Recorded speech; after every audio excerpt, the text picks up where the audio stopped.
안녕하세요. 아이들이 어려워하는 수학, 별표 치는 수학만 쏙쏙 골라서 풀어주는 별표 타파 별타쌤 박지영입니다. 자, 제가 지금 쭉 이제 초등 도형 28편까지 뽀개다가, 그죠? 저도 너무 이거 지금 어머님들 고민이 많으신 부분들이 있어가지고, 갑자기 여기 한번 강의 드리려고 해요. 바로 독서록에 대한 강의예요. 근데 요새 학교 이제 등교하면서 아이들 독서록 쓰는 거 보면 속 터지고 막 엄마표에서 이제 또 논술을 해야 되나 막 고민되고 막 이러신다고 하더라고요. 갑자기 수학 선생님이 왜 독서록을 이렇게 생각하실 분 있으시겠지만요. 제가 사실은 23년 동안 반평생을 교육 강사를 했거든요. 근데 교육 강사를 하다 보니까 제일 중요한 게 뭐더냐? 독서라는 거예요. 그래서 자기주도 학습을 하던 수학을 하던 국어를 하던 뭐 예를 들어서 예체능을 전공을 하던 기본 바탕이 독서가 되어 있지 않으면 인성, 감성, 그리고 학습, 자기주도 모든 것들이 무너지더라는 거예요. 그래서 제가 굉장히 열심히 독서에 대해서 공부하고 독서에 대한 자격증을 10개 이상 보유하고 있습니다. 그리고 지금 실제로 뭐 EBS 강사 일도 하고 있지만 국방부랑 문화관광부에서는 병영 독서 코칭을 하고 있어요. 병사들한테 독서에 대한 코칭을 해주고 있는 일을 겸하고 있습니다. 네, 그래서 오늘은 믿고 들어도 좋은 강의 제가 해드리도록 하겠습니다. 아이들 독서록 쓰면 어머님들 막 어떻게 쓰나요? 네, 저희 애들도 둘이 있는데요. 저희 애들도 하루에 두세 편을 써야 돼요. 그래서 그걸 쓰려면은 사실 저도 잘 못 봐주지만 어쩌다 한번 보면 1번은 글씨 때문에 열받고 2번은 또 뭐예요? 내용 때문에 열받아요. 애들이 어떻게 쓰나요? 네, 재밌었다. 그죠? 재밌었다가 기본. 재미있었다. 네, 재미있었다. 어떨 때는 책 제목을 그대로 베껴 놓기도 하고 말도 안 되는 거 적어 놓기도 해요. 근데 재밌었다 그러면은 이제 제가 얘기하죠. 야, 네 감정을 넣어야지. 네 감정을 진실되게 넣어봐. 그러면은 이렇게 써요. 네, 앞에 요거 딱. 네. 그러면 이제 확 열받죠. 그죠? 아니면 참. 네. 그리고 아니, 이렇게 말고 길게 쓰라고 그랬더니 저희 애가 이렇게 쓰더라고요. 네. 이렇게 길게 쓰더라고요. 네, 우스갯소리였는데 그만큼 엄마들 속 뒤집어 놓는 이게 독서록인 것 같아요. 그러면은 우리 독서록을 어떻게 하면 좀 잘 쓰게 되는지 그 얘기를 드리려고 하는데요. 오늘은 첫 번째 시간 독서록 말고요. 독후감 먼저 말씀을 드리려고 해요. 왜냐하면 독후감을 잘 쓰게 되면요, 자연스럽게 독서록은 너무 쉬운 거예요. 독후감은 긴 문장 쓰다가 한두 문장 쓰는 거는 너무 쉬워요. 저희 4학년은 3줄 정도 써야 되고 2학년은 지금 2줄 정도 써야 되더라고요. 이런 거는 너무 쉬운 거죠. 그죠? 그렇기 때문에 첫 번째는 제가 독후감에 대해서 먼저 말씀을 드릴 거예요. 독후감을 잘 쓰는 방법을 알고 있으면 독서록은 너무 쉽다는 거죠. 그래서 그거에 대해서 이야기 드리려고 합니다. 근데요, 제가요, 독후감을 쓰든 독서록을 쓰든 책에 대한 종류를 조금 알고 있어야 돼요. 엄마나 친구들이나 알고 있어야지 이거를 종류를 좀 나눠서 써야 되거든요. 책에 따라서 독후감이나 독서록이나 이런 거에 대해서 조금 나뉘게 돼요. 그러면 책에 어떤 종류가 있는지 한번 보도록 할게요. 제가 두 가지로 나눌 수 있어요. 픽션과 논픽션. 픽션으로 나눌 수 있어요. 잘 보이나요? 픽션이랑 논픽션으로 나눌 수 있는데, 픽션이란 말은 뭐냐면, 이렇게 쓸 수 있어요. 픽션이라는 거는 이렇게 쓸 수 있는데, 요거는 바로 PTO라고 해가지고, PTO로 해서 라틴어로 형성하다는 거예요. 만들었다는 거예요. 형성하다라는 뜻이에요. 그러면 논픽션은 뭐냐면은 여기가 아니라는 부정어가 들어가는 거예요. non-fiction이라 해서 똑같이 들어가요.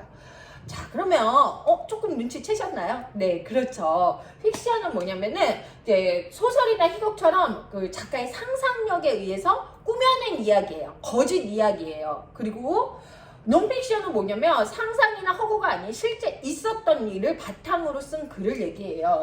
자, 그러면 이거는 허구, 거짓.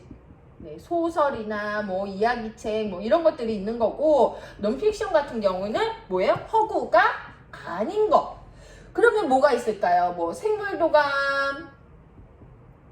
그리고 뭐 과학책, 교과서 뭐 이런 것도 되게 많아요. 그죠? 자서전, 기행문, 자서전이 아니라 위인전으로 할게요. 네, 위인전, 자서전도 맞아요. 근데 이제 편하게 위인전, 우리 아이들이 위인전, 뭐 기행문 이런 것들이 있다는 거죠. 그래서 이거 두 개를 종류를 조금 나눠서 생각해 주셔야 아이들이 어떻게 쓰면 좋겠다라고 이야기하기 쉬워요. 그래서 픽션이랑 논픽션이 있구나 라는 거 어머님들이 좀 알고 계시면 좋겠습니다. 이거 픽션이네? 이렇게 네, 해주시면 좋을 것 같아요. 자, 그럼 오늘은요, 지금 처음 시작은 제가 픽션에 대해서, 즉 이야기책, 우리 애들이 읽는 건 이야기책이죠. 이야기책이나 소설에 대해서 독후감을 어떻게 쓸 건지 제가 말씀을 드리려고 해요. 제가 이렇게 만들었어요. 네, 여기 보이시나요? 네, 보이시죠? 독후감 막힘없이 술술 쓰는 독후감 술술 막힘없이 술술 독후감 쓰기 비법. 그 똑같은 얘기죠. 그래서 제가 일단 이야기책 픽션 기준으로 만들었고, 좀 지나면 독후감은 어떻게 쓰면 좋을지 non-픽션 기준으로 만들었어요. 네, 그래서 네, KWL 활동지라는 걸 만들었어요.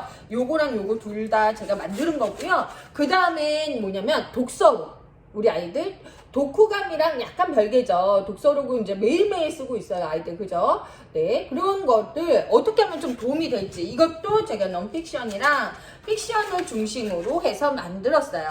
그리고 이 독서록도 단계가 있어요. 제가 학년별로 사실 정리를 할까 하다가 학년보다는 아이들 독서 단계, 쓰기 단계가 아이들마다 너무 달라요. 수준이요. 네, 3학년인데 1학년 쓰기 수준을 가진 아이도 있고 3학년인데 6학년 쓰기 단계를 가지고 있는 아이들이 있어요. 그렇기 때문에 제가 단계별로 나눴어요. 단계별로 나눠서 이거 이메일 주소 남겨주시면 제가 절대쌤이 한 번에 싹 보내드리도록 하겠습니다. 그리고 오늘뿐만 아니라 이거 차근차근히 제가 이거 강의 드릴 거거든요. 그러면 이거 가져오셔서 같이 보시고, 이거를 아이들 독서록 쓸 때나 이런 때 옆에다 좀 붙여주세요. 그래서 조금 힌트가 되게, 네, 그걸 해주시면 좋을 것 같고, 자, 오늘은 제가 독후감을 쓰는 이유에 대해서 한번 생각을 해볼게요. 독후감을 쓰는 이유, 픽션이도 쓰는 이유,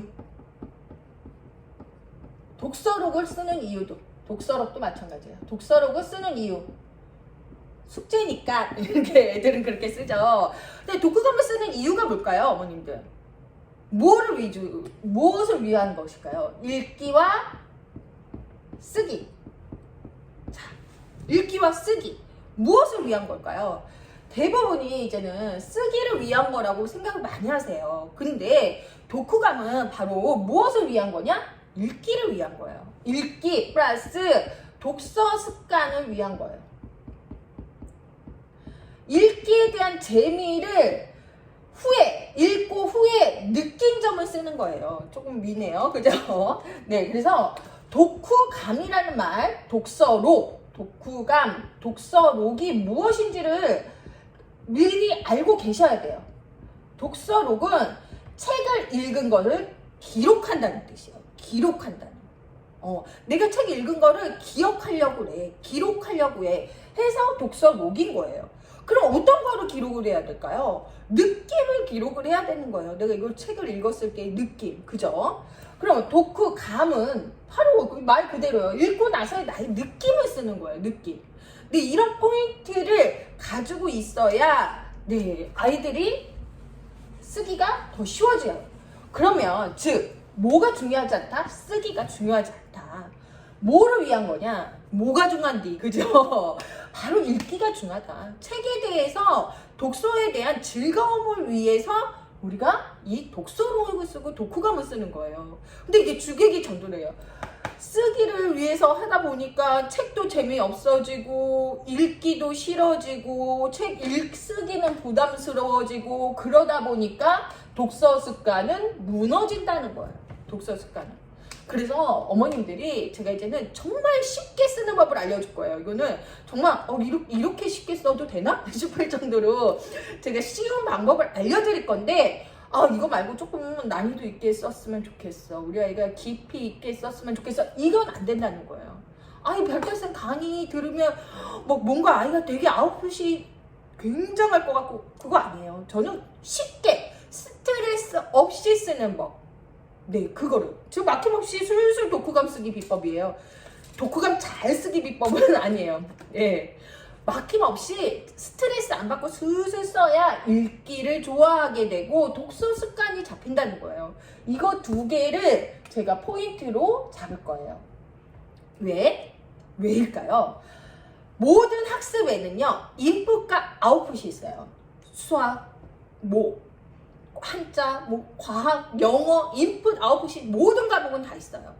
그런데 쓰기도 마찬가지죠. 네, 국어도 읽기랑 독서 습관이 뭐냐면 인풋이 충분해야 쓰기는 뭐예요? 아웃풋이라는 거예요. 보이나요? 오랜만에 네, 카메라 켜고 하니까 제가 조금 어색하네요. 네, 인풋이 충분해야 아웃풋이 나온다는 거예요. 그런데 어머님들이나 학교나 글쓰기 학원에서는 아웃풋만 강조하고 있어요. 아웃풋을 잘해야 되는데 이게 아웃풋이 안 나오네. 이거 아웃풋 이렇게 하면 안 돼. 그게 아니라 인풋이 충분하게 되면 아웃풋은 저절로 나오는 거예요. 저절로. 이렇게 써야 돼. 저렇게 써야 돼. 잘 써야 돼. 이게 아니라. 그런데 인풋 되는 동안 우리가 아웃풋도 할 일이 있기 때문에 제가 이 강의를 드리는 거예요. 네, 이해되셨나요? 충분한 인풋이 있으면 아웃풋은 저절로 된다. 근데 아웃풋을 조금 수월하게 나오기 위한 방법을 제가 강의해 드리려고 합니다. 자, 오늘은요, 제가 독후감을 쓰는 이유, 그리고 독서록을 쓰는 이유, 뭐가 중요한지, 네, 뭐가 중요한지, 그죠? 요거에 대해서 말씀드렸고요. 다음 시간에는 제가 뭐에 대해서 말씀드리냐면, 독후감 쓰는 거, 네, 픽션, 네, 소설, 이야기책, 독후감 쉽게 쓰는 법에 대해서 강의 드리도록 하겠습니다. 자, 다음 시간에 만날게요. 자, 오늘도 고민 해결되셨죠? 별표.